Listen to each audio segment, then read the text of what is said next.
All of these shots coming up were hit with a club head speed of between 80 and 85 miles an hour, with golf balls with compressions between 38 and 98. According to conventional wisdom, some of these balls should be losing distance. But have a look at this. Today we're going to find out whether slower swing speed golfers really can't compress firmer golf balls, or whether this is just another golfing myth. So today I'm going to take 8 different golf balls from budget, mid-range and premium price points, and with compression ratings between 38 up to 98, and we're going to put them through a rigorous testing process with driver, and we're going to see what impact compression rating actually does have on slower swing speed golfers. I've set my driver loft as 10.5 degrees, and I'm going to be making some golf swings between 80 and 85 miles an hour of club head speed. Once I've shown you some shots, we're going to have a look at the data, and what we're looking to do is definitively answer the question of should slower swing speed players only be playing soft compression golf balls, and is this the defining factor in distance, or is this just another golfing myth that's costing you distance and shots out on the golf course? So let's now look at the 8 golf balls that we're going to be testing today. Now, first up is the Callaway Super Soft Golf Ball. Now, this is the most popular soft golf ball, and also one that most slow swing players are told to play. Now, this is the softest ball in my test with a compression rating of 38. So the second ball I'll be testing is again in the budget range, and this is the Titleist True Feel ball. Now, this is a great all-round performing budget golf ball and has a compression rating of around 55. Third up, and still in the budget ball rating, is the Callaway Warbird Distance Plus. Now, in my testing, this ball's performed fantastically for fast and average speed golfers, but does it perform for slower swing speed golfers? And that's the question that I'm going to ask, as this ball is our second highest compression golf ball in the test, with a compression rating of 92. So next up, we're moving into the mid-price range bracket, and our first ball here is going to be the Titleist Tour Soft.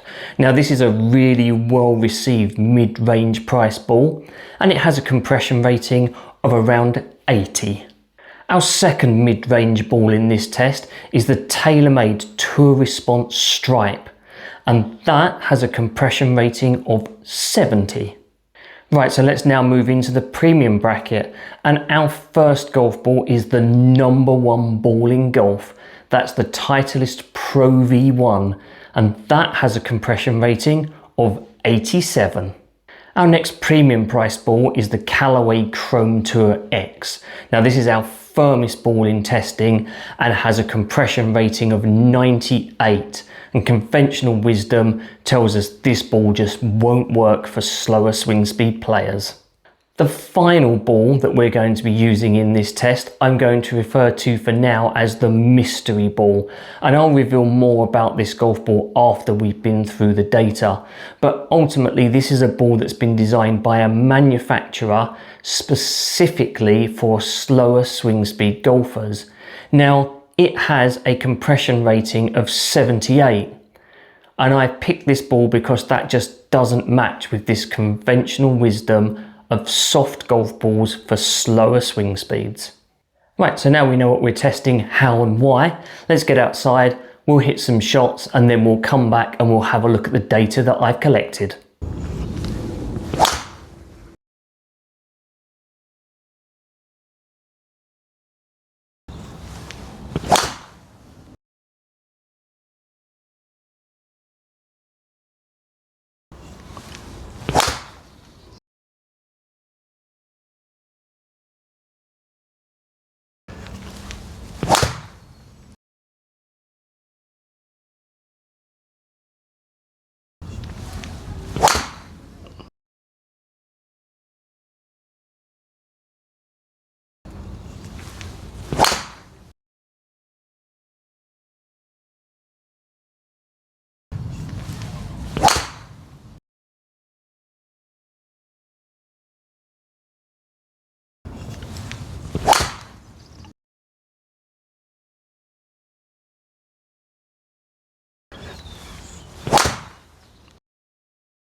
Right, well, I hope you enjoyed watching some of those shots. Now, I'm going to pop some data up on the screen here, but you'll notice there's going to be an awful lot of data up here. But what we're really going to be looking at is some of the major points and some of the major data factors that we want to go over. And the first thing we're going to look at is just the club head speed. And we can see that I was pretty consistent throughout this test, looking to hit between 80 and 85 miles an hour across all of the golf balls. So from a club head perspective speed, we've got a decent data range across all of our 8 golf balls. So the first really important piece of data we're going to look at is the ball speed. Now, ball speed is a massive function of distance. People that hit it further just have faster ball speeds. And ball speed is basically a translation of how fast you can swing the golf club and how that speed then transfers into the golf ball. Now, if we're talking with the conventional wisdom of compression being a defining factor in slow swing speed players being able to gain or lose distance, this is an area where we would expect to see a difference in numbers if compression is a defining factor in distance for slow swing speed players. Right, so ball speeds you can see here were ranging between 121.3 miles an hour and 123 miles an hour across all 8 of these golf balls. Now, if we were to then look at smash factor, and smash factor is a calculation of basically how well we're transferring club head speed into ball speed, and the mathematical calculation for that is ball speed divided by club head speed, we will see that all of these golf balls had a smash factor of between 1.46 and 1.48. Now, that's just not really a big, massive difference. And if we were seeing a problem with compression and firm balls not working for slower swing speed players, we would probably expect to see lower ball speeds and lower smash factor numbers in this data. But quite simply, at the moment, we're just not seeing that. So the aim of this test isn't to say that one ball is faster than another ball, and you can see from the variation in my driver's speed, I'm a human being, so it's not going to be exactly like for like.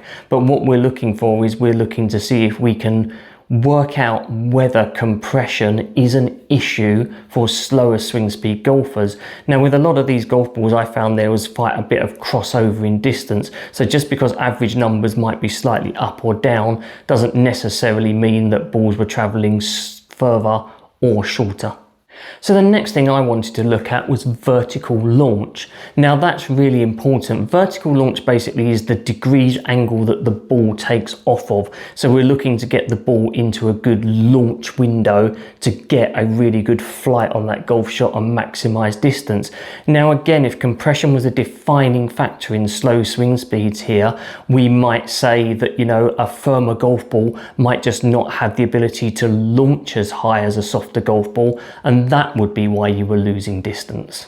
So looking at vertical launch, you can see that the lowest launching golf ball in this series of data was from the Callaway Chrome Tour X, which is the firmest golf ball, and that was 11.9. Now, the highest launching ball was the Titleist Truefield at 13.1, but that's only just over a degree in launch. And as you can see from all the other balls, they were all in the 12 point something range. So everything was pretty much within approximately 1 degree of each other and across a really, really stable range. So again, we're not really seeing, as far as I'm concerned, that huge a difference in compression and its impact on launch conditions. Right, so now I want to have a look at spin numbers, and I still think there's a little bit of a misconception about spin with drivers. I think it's very, very easy to get caught into this thing about wanting low spin with drivers, and there's no doubt that when you get into higher swing speed players, so people like myself, I'm 107 to 108 miles an hour club head speed, or people higher than that, we are routinely generating a little bit more spin than perhaps we would like with a driver, and we're always trying to get driver spin to drop. That's why if ever you're watching any channels with good players who are swinging it fast, they're always talking about trying to get RPM of their drivers between around about 2000 and 2300, because that gives them the control that they want, but also helps to maximize distance. But however, as we gradually drop down in swing speeds, actually spin and backspin can actually be beneficial to being able to get the ball up in the air, maintain its height, and that gives us additional carry. So let's now have a look at spin for a slow swing speed player. Right, so if we now have a look at some of those spin numbers, you'll see that there is one slight outlier, and that's the Callaway Warbird Distance Plus ball. Now that's our second firmest ball in the test and sits in our budget range. Now that's around about 300 to 400 RPM less than most of the other golf balls, but because of the ball speed, doesn't actually impact it all that much. So the only thing I will say about a couple of these balls and their spin numbers was that both the Callaway Supersoft and the Callaway Warbird Distance Plus both had some real shots where the spin dropped very, very low, certainly under 2000 RPM and in a couple of cases below 1500 RPM. Now that's not particularly great, and it's certainly a slight negative towards those two golf balls specifically. However, what I will say is that I just don't think we can attribute that to compression of the golf ball. The Callaway Supersoft is our softest golf ball at 38 compression, and the Callaway Warbird Distance Plus is our second firmest ball at 92 compression. So there's no correlation there with compression and this low spin number, and I think we would have to put that down more to the construction of these two golf balls and not necessarily the compression. For all the other balls in this test, I've got to say I was really impressed. They were all very, very consistent with their spin numbers, and I love to see this number around about 2400 to 2500 at this sort of club head speed. When you combine that with a good launch angle, the ball really, really gets up, it stays up, and it's what's helping to maximize carry. Right, so the final piece of data we want to look at here is the carry distance. Now the conventional wisdom and what everybody's being told is that slower swing speed players can't compress firm golf balls, and therefore they're being guided to buy soft golf balls. Now the carry distance should be the area where we should then see this difference. We've got golf balls in a range from 38 compression up to 98 compression, so we should be seeing significantly different carry numbers, with the softer balls being longer and the firmer balls really coming up significantly shorter. So let's go through these balls one by one from the shortest carry distance I found up to the longest. And the shortest carry distance I found was 174.4 yards, and that was the Callaway Supersoft golf ball. Now this is a golf ball that people are being told to go and buy if you're a slow swing speed player. So what's really going on here?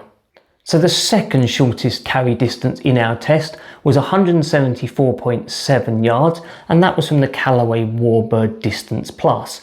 Now this is the second firmest ball in our test at 92 compression, and yet the carry distance is almost identical to the Callaway Supersoft, which is our softest golf ball.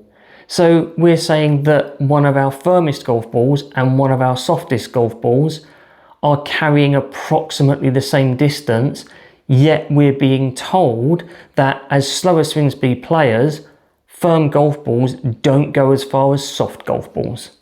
So at 175.6 yards, the next ball on our test for carry distance was our mystery ball, and I promise at the end of the data I will reveal that ball to you. But again, this is a golf ball that the manufacturer is saying is designed specifically for slower swing speed players, so I wanted to make sure it was in our data fields. So at 175.9 yards is our mid-price point, mid-firmless, tailor-made tour response stripe. At 176.4 yards, we've got a tie for carry distance, and that's the Titleist True Feel, our second softest ball in the test, and the Callaway Chrome Tour X, which is by far the firmest ball in the test. Next up, and at a carry distance of 176.8 yards, is the Titleist Pro V1 with a compression rating of 87. So the ball with the longest carry in this test was the Titleist Toursoft at 177.7 yards, and this is from a golf ball with a compression rating of 80. However, what I will say, with the difference between the shortest ball and the longest ball being a mere 3.3 yards of carry, and the fact that a number of these golf balls overlapped shot to shot, we're certainly not saying here that one of these balls is any longer than any of the other ball, and we probably couldn't justify that based on these numbers.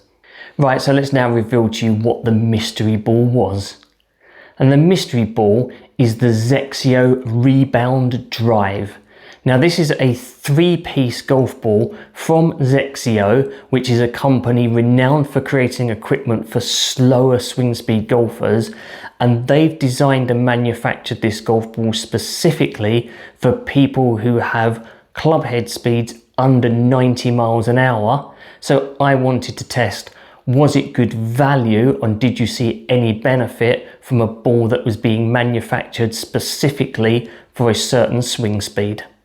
Now, to be fair to the Zexio golf ball, it was really pleasant to hit, had a really nice feel, it was very consistent, the spin numbers were really good. But we do have to probably ask the question, if a company is manufacturing a golf ball designed for slower swing speed players, why is it giving a compression of 78 if we're conventionally being told that slow swing speed players have to use soft golf balls? So finally, with this golf ball, and for a bit of fun, if you want me to test the Zexio Rebound at average golfer speed and also at my speed to see how it performs, then pop Rebound down in the comments. Right, so that's enough of looking at data. So let's now see what we can conclude regarding the what, the where and the why. And I think the first thing is, it's obviously important for you as an individual to test golf balls.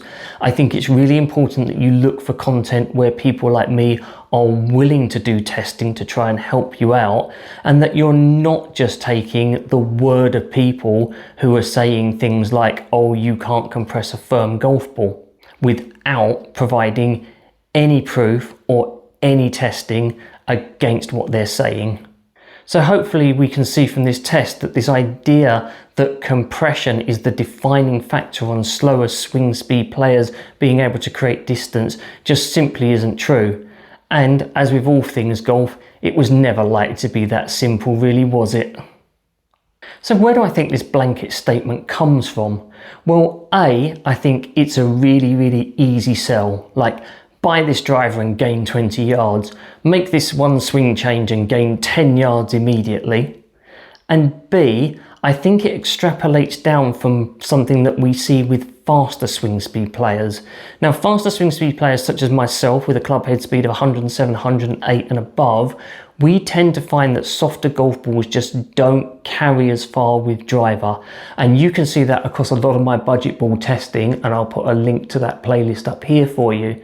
So if we take that and we say, well, we can prove that softer golf balls don't work well for faster swing speed players, it's really easy to take that data, flip it on the reverse, and say, well, it must well be the case then that for slower swing speed golfers, you can't make the most of firmer golf balls. So where really do we go from here, so as you guys have all the right information, so as you can make an informed choice on the next golf ball that you actually purchase? Well, I think the first point to say is that not every player with the same swing speed is going to deliver the club in the same way, and will therefore not necessarily require the same golf ball. You can quite easily have a player who swings at 80-85 miles an hour, who hits a very high cut shot that drifts out to the right.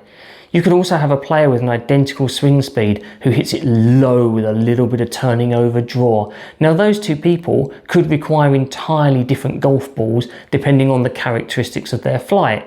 We also know that with things like strike, they can have an impact. If you hit the ball low on the club face, it's likely to spin a little bit more. If you hit it high on the club face, it's likely to launch a little bit higher. So I think the key thing here is that you understand that the golf ball that you choose actually is going to be as personal as your individual golf swing. And just to say, I'm not going to dig into the weeds here around playing a golf ball because it feels right. That's obviously a personal decision per player, and if you're choosing to pick a golf ball based on the fact that you like the feel of it, then that's a perfectly legitimate reason to play a specific golf ball. But I do feel it's important that people understand that a ball that you like the feel of might necessarily not be the best performing golf ball for your game. Right, so hopefully from this video, the data that I've collected and the proof that I've gathered, you'll see that having compression as the defining factor for creating distance at slow swing speed is something that I just don't believe. But what are the factors that you need to be looking at in a golf ball to make sure that you're going to be able to maximize your distance even with a slower swing speed? So the first point here is actually nothing to do with the golf ball that you're playing. And the first thing I would be looking at is your strike. Now, if you're a person that strikes it across the entire face, you're never going to get a golf ball that's going to come out with a consistent set of characteristics. So it's important to know where you strike the ball, and you can do that with athlete's foot spray on the club face or strike tape on the club face. And those things are going to help you to identify a strike, and that can be a starting point to picking a golf ball that matches the characteristics of where you're striking on the club face. So the second factor impacting carry and distance can be launch. And that can be impacted by things like the driver loft, your angle of attack, where you're striking it on the face, and yes, the golf ball. And what you're looking to do is to try and find that really nice window where you're not launching it too high that it's stealing distance or too low that the ball's just not getting up in the air. So the third factor, and one of the biggest ones when you combine it with launch, is spin. And we talked about this a little bit earlier. We need to be getting a really nice, consistent spin number. Too much spin and the ball just climbs and loses distance.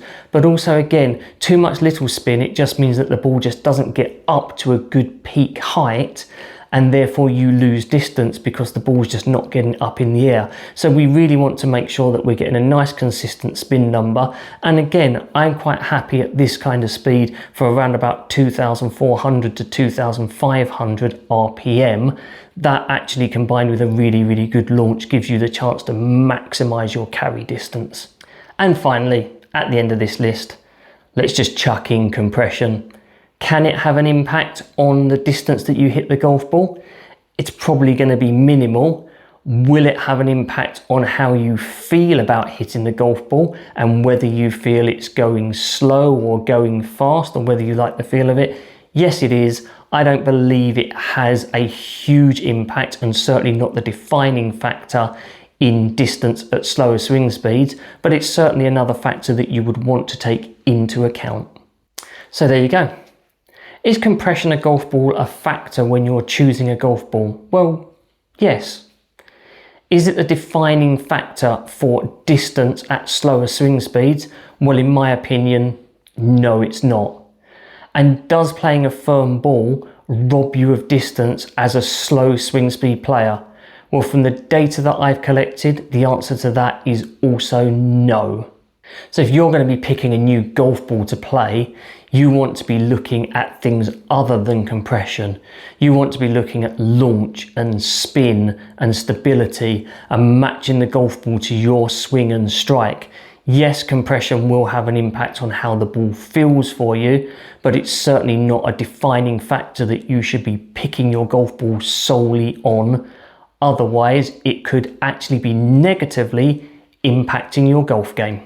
If you've heard any other things and you would like me to see if I can test that to prove whether it's true or a myth, then make sure to leave that down in the comments and I'll be happy to have a look at that. If you think this video has provided some value, then don't forget to share it with your slow swing speed players in your WhatsApp groups so as everybody can benefit from this information. Don't forget to like this video. Don't forget to subscribe to the channel so you don't miss any honest, data-driven content. And check out this video. I really think you'll enjoy. I'm Graham, and I'll catch you on the course soon.